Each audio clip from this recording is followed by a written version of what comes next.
성도 여러분, 안녕하십니까? 많은 비와 또 뜨거움, 특별히 코로나 때문에 유난히도 길고 또 지루했던 여름이 지나고 가을이 되었습니다. 그럼에도 불구하고 여전히 코로나가 성행하고 있는 이 시절에 우리 성도님들 모두가 건강하고 행복하시기를 간절히 기도합니다. 지난 두 번의 시간에는 나사렛 예수 그리스도께서 역사적으로 이 땅에 실제 존재하셨으며 그분이 구약에 예언된 메시아이시고 하나님이시며 인류의 구세주 곧 그리스도이심을 확인하였습니다. 오늘부터는 세 번에 걸쳐서 예수님께서 이 땅에 계실 때 직접 제정하셨던 침례와 세종례 그리고 성만찬에 대해 살펴보면서 하나님께서 우리에게 주시는 은혜를 나누고자 합니다. 이런 예식들을 기독교 용어로 천주교에서는 성사, 개신교에서는 성례 또는 성례전이라고 합니다. 천주교에서는 세례, 성체, 고해, 견진, 성품, 병자, 혼인 등의 7가지를 성사로 행하고 있으며 개신교에서는 이 중에 2개, 곧 세례와 성만찬을 성례전으로 인정하고 나머지는 기독교적 예식으로 받아들입니다. 침례와 성만찬은 예수께서 직접 제정하시고 행하라고 명령하신 것이므로 거룩한 예식이지만 다른 것들은 목회 사역의 일부로서 삶 속에서 행해지는 의식을 기독교 방식으로 행하는 것으로 받아들이는 것입니다. 재림교회도 다른 개신교회들과 같이 침례식과 성만찬 이 2개를 성례전으로 행하고 있습니다. 그러나 일반 개신교와 다른 것은 세종 예식을 성만찬 예식의 일부로 행하고 있다는 것입니다. 천주교회나 그리스도교회 그리고 다른 개신교회들이 떡과 포도즙을 나누는 것만을 성만찬 예식으로 받아들이지만 재림교회는 성만찬 예식과 더불어 반드시 세종 예식을 행하고 있습니다. 오늘은 그리스도인의 가장 첫 번째 예식인 침례를 통해서 주시는 은혜를 나누겠습니다. 많은 그리스도인들이 물을 뿌리는 예식인 세례식을 행하는 반면에 재림교회는 왜 물에 잠기는 예식을 행할까요? 우리가 세례가 아닌 침례를 받는 것은 첫 번째로 예수님을 비롯한 신약 성경의 모본을 따르는 것이기 때문입니다. 성경에 나타난 침례식에 대한 기록을 보면 예수님께서도 요단강에서 침례를 받으셨고 침례 요한도 물이 많은 곳에서 침례를 베풀었습니다. 좀 더 구체적으로는 7 집사 중 하나였던 빌립이 구수인 내시에게 침례를 베푸는 장면이 사도행전 8장에 나오는데 그 기록에 보면 빌립과 내시가 둘 다 물에 내려갔다가 둘이 물에서 올라왔다라고 기록합니다. 이런 성경의 기록은 적어도 신약시대에는 침례를 받는 자와 베푸는 자가 모두 물에 내려가서 물에 잠기는 예식을 행했음을 보여줍니다. 또한 초기 기독교의 기록들 속에서 우리는 여러 가지 것들을 찾게 되는데 특별히 AD 2세기에 기록된 것으로 알려져 있는 디다케라는 문서를 보면 침례식을 흐르는 물에서 행하도록 요청하고 있습니다. 그런데 그것이 정 어려우면 고인물, 침례탕과 같은 것이죠. 거기서도 행하고 만약 그것도 정 어려울 경우에 세례를 행하도록 기록하고 있는 것입니다. 셋째로 우리는 침례를 의미하는 신약 성경의 원어인 밥티즈마의 의미가 씻거나 닦아낸다는 의미가 아니라 염색하기 위해서 완전히 잠그는 것, 또 물건을 완전히 가라앉게 하는 것, 그런 의미가 있습니다. 이런 원어적 의미는 세례가 아니라 침례가 원래 예식의 형태였음을 알려줍니다. 끝으로 무엇보다도 중요한 것은 침례 예식이 가진 영적, 상징적 의미입니다. 로마서 6장에서 바울은 침례의 의미를 그리스도와 함께 죽고 장사되고 부활하는 것으로 설명하고 있는데 이것은 물을 머리에 붓는 세례 예식으로는 그 의미를 충분히 담을 수 없습니다. 바울은 물에 완전히 잠기는 침례 예식을 생각하면서 로마서 6장을 기록하였음에 틀림이 없습니다. 따라서 침례는 단지 씻어내는 의식이 아니라 완전히 죽고 장사되고 그리스도의 생명으로 다시 태어나는 예식이므로 세례가 아니라 침례로 시행하는 것이 성경적이고 신학적으로도 바른 것입니다. 또 한 우리가 좀 궁금한 것이 있는데 그것은 뭐냐면 천주교회와 대부분의 개신교회는 유아 세례를 행하지만 재림교회는 유아 침례를 시행하지 않는 것입니다. 왜 우리는 유아 침례를 시행하지 않을까요? 로마 카톨릭 교회는 어린 아이들도 원죄로 타락해서 더럽혀진 인간의 본성을 가지고 태어나기 때문에 유아 세례를 필수적으로 여기고 생후 100일 이내에 유아 세례를 받도록 합니다.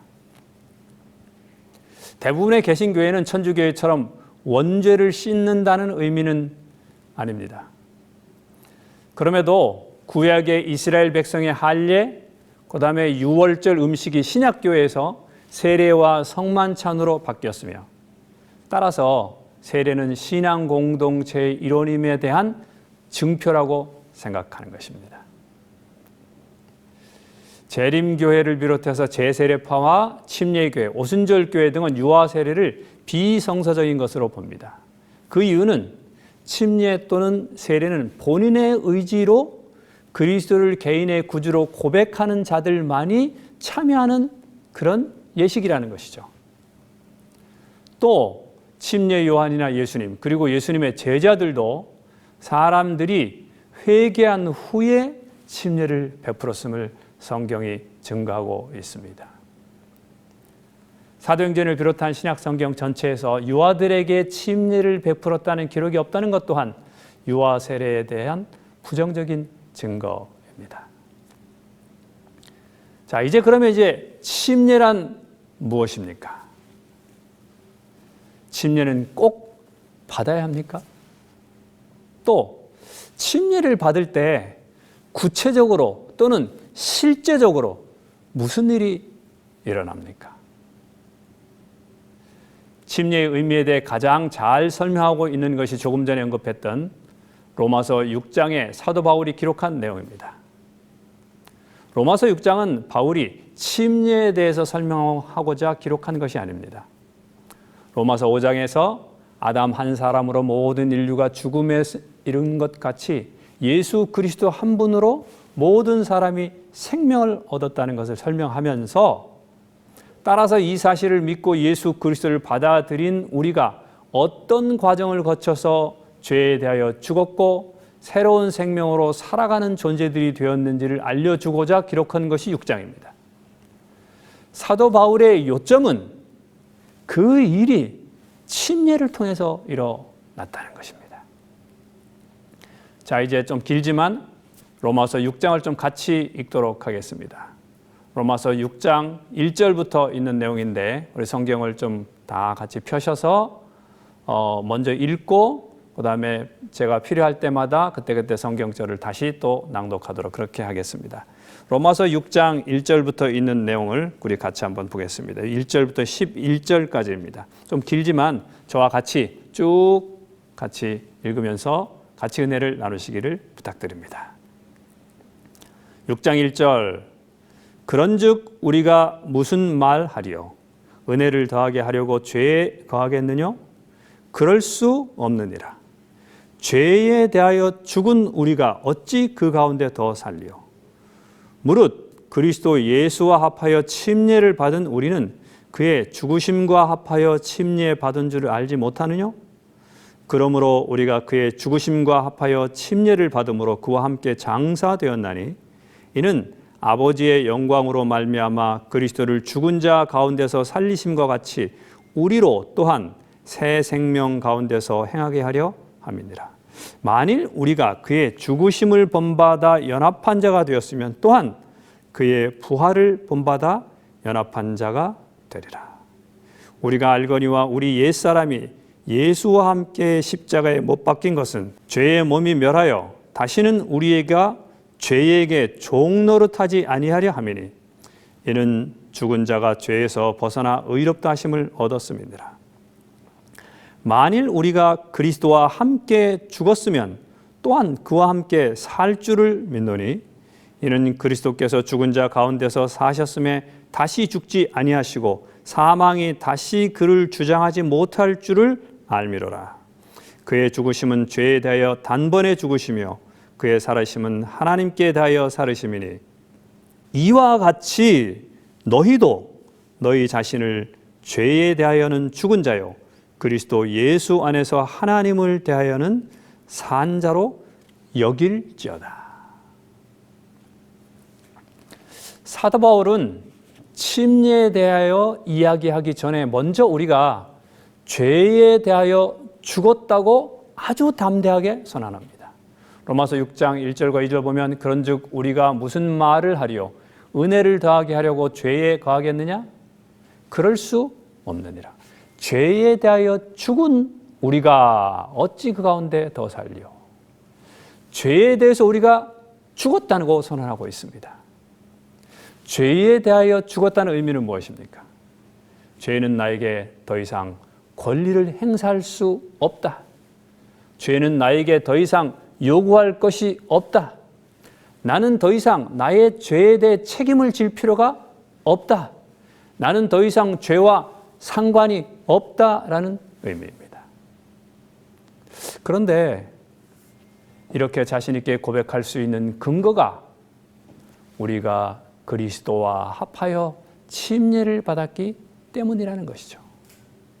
3절에 보면 무릇 그리스도 예수와 합하여 침례를 받은 우리는 그의 죽으심과 합하여 침례를 받은 줄을 알지 못하느냐? 6절과 7절에 우리가 알거니와 우리의 옛사람이 예수와 함께 십자가에 못 박힌 것은 죄의 몸이 죽어 다시는 우리가 죄에게 종노릇하지 아니하려 함이니 이는 죽은 자가 죄에서 벗어나 의롭다 하심을 얻었음이니라. 그리스도께서 돌아가실 때 나도 죽어서 이제는 죄가 나에게 요구할 것이 없고 내가 의롭게 되었다는 것입니다. 예수 그리스도의 죽음에 참여했기 때문이라고 했는데 그렇다면 예수 그리스도의 죽음은 도대체 어떤 죽음이길래 나의 죄로 인해 내가 죽을 수밖에 없는데 내가 더 이상 죄와 상관없다고 자신 있게 선언할 수 있는 것일까요? 본교의 기본교리 112쪽에 보면 하나님의 은혜로 말미암아 그분은 각 사람을 대신하여 죽음을 맛보셨다. 그렇습니다. 예수 그리스도께서는 우리를 대신하여 죽음을 맛보셨습니다. 아담과 같이 모든 사람이 죄를 범하였으므로 모든 사람이 죽을 죽음, 즉 첫째 사망을 맛봅니다. 그런데 그리스도께서 각 사람을 위하여 맛보신 죽음은 둘째 사망, 곧 죽음의 본격적인 저주였다라고 기록하고 있습니다. 첫째 사망은 아담의 범죄의 결과로 모든 인류에게 임합니다. 그런데 둘째 사망은 내 죄의 결과로 나에게 임하는 것입니다. 그런데 예수 그리스도께서 돌아가신 것은 바로 그 둘째 사망이라는 것입니다. 그래서 내가 예수 그리스도와 합하여 침례를 받으면 그리스도의 죽음에 참여하는 것인데 그것은 곧 무엇을 의미하느냐? 둘째 사망에 참여하는 것을 의미하는 것입니다.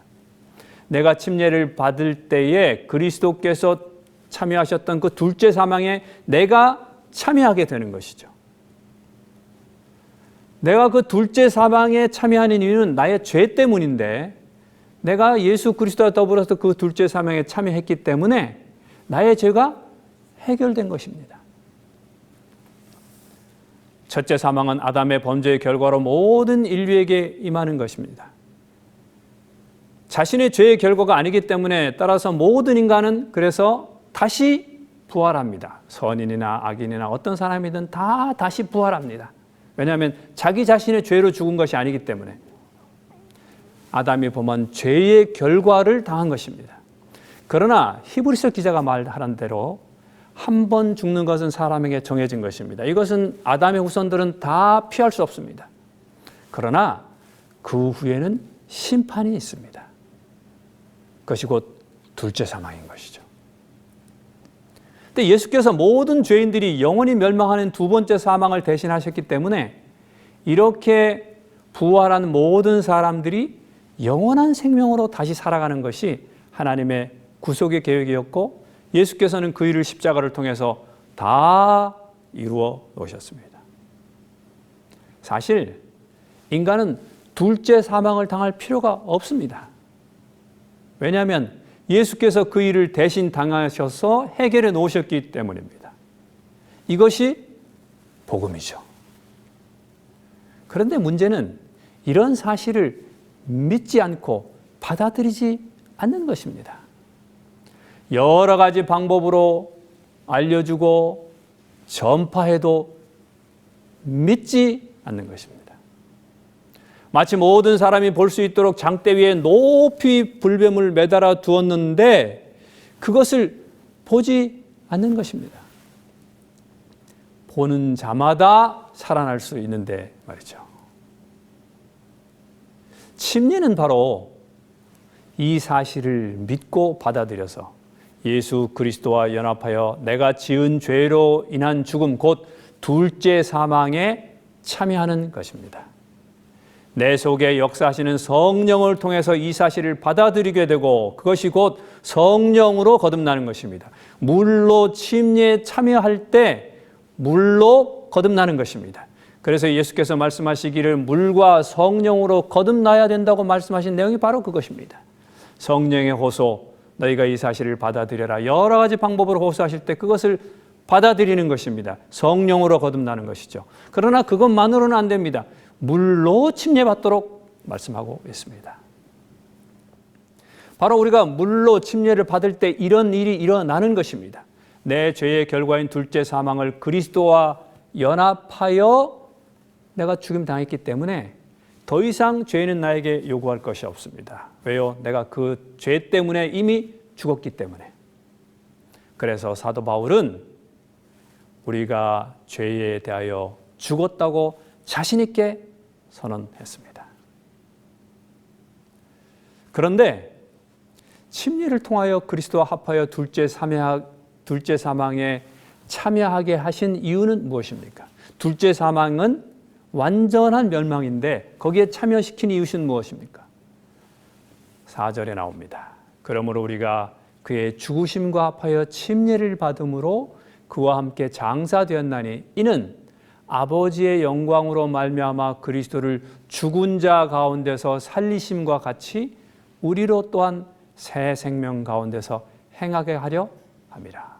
만일 우리가 그의 죽으심과 같은 모양으로 연합한 자가 되었으면 또한 그의 부활과 같은 모양으로 연합한 자도 될 것이다.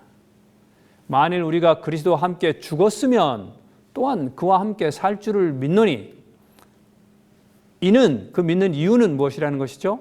그리스도께서 죽은 자 가운데서 살아나셨음에 다시 죽지 아니하시고 사망이 다시 그를 주장하지 못할 줄을 알기 때문이다. 우리가 왜 둘째 사망에 참여하도록 요청하셨느냐? 그리스도와 함께 죽었으니 그리스도께서 부활하신 것처럼 부활하게 하기 위한 것입니다. 그런데 그 생명은 지금 우리가 가지고 살아가는 이런 일시적인 생명이 아니라 영원한 생명입니다. 왜냐하면 예수님께서 부활하셔서 지금도 살아계시고 죽지 아니하시는 것처럼 그의 생명을 가지고 태어난 우리도 역시 그러할 것이라는 사실을 예수님께서 부활하신 것을 통해서 우리는 확신할 수 있다는 것입니다.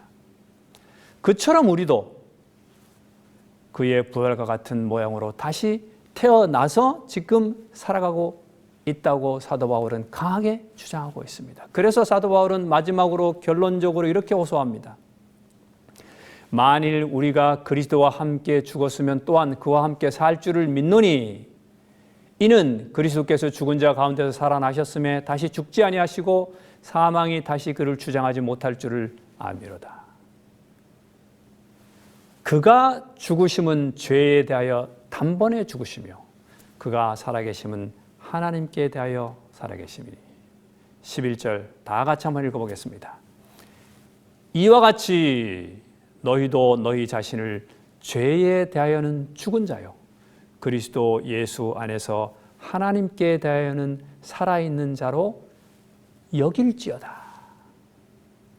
그리스도께서 다시 죽지 아니하실 것이고 그가 죄에 대하여 죽으시고 하나님께 대하여 살아계신 것처럼 그분과 연합하여 침례를 받음으로 죽고 장사되고 살아낸 우리도 죄에 대하여는 죽은 자요 하나님께 대하여는 살아있는 자로 여길지어다. 뭐예요?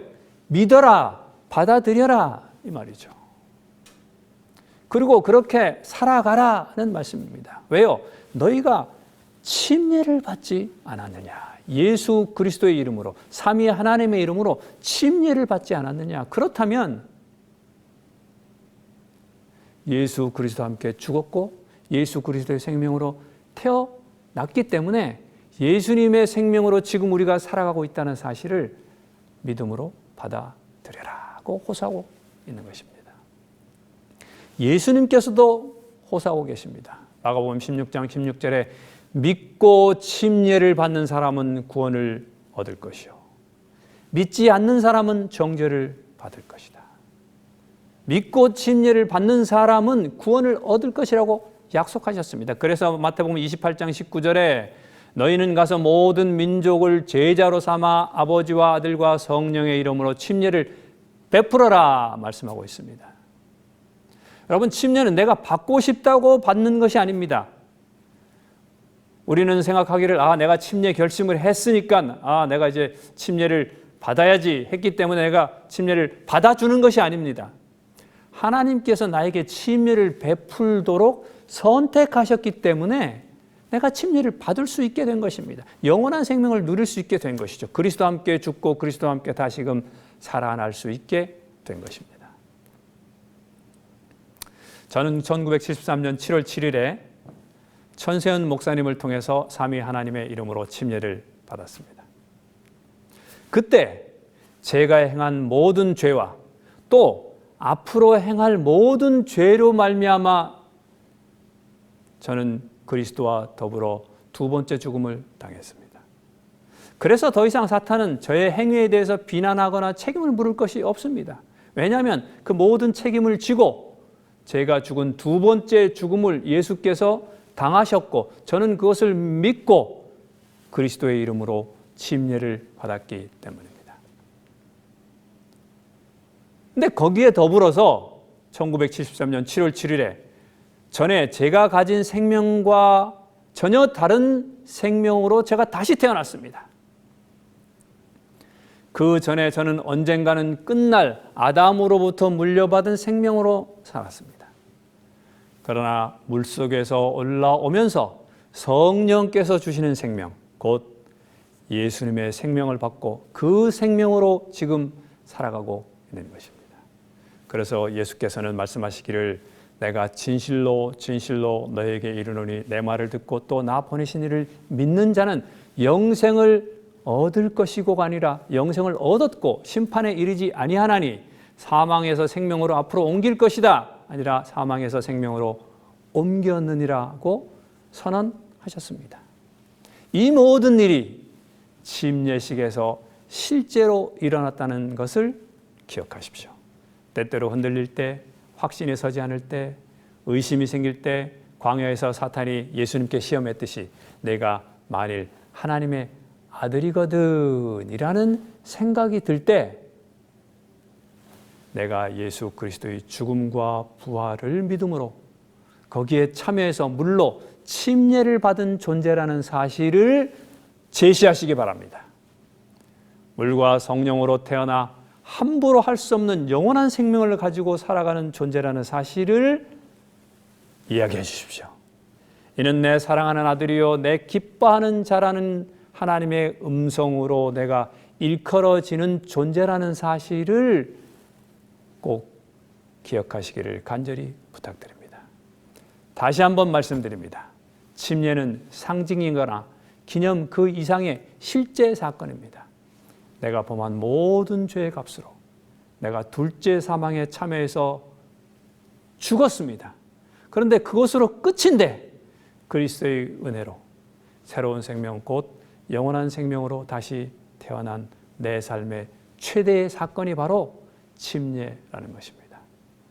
오늘 이 안식일에 우리에게 이런 귀한 생명으로 다시 태어나서 이 험한 세상, 또 복잡하고 다단한 그런 세상이지만 그 영원한 생명으로 오늘 이 시대를 살아갈 수 있도록 우리를 붙들어주고 인도하고 계신 우리 주님께 감사하시는 귀한 안식일 되시길 바라면서 오늘 말씀을 줄이겠습니다.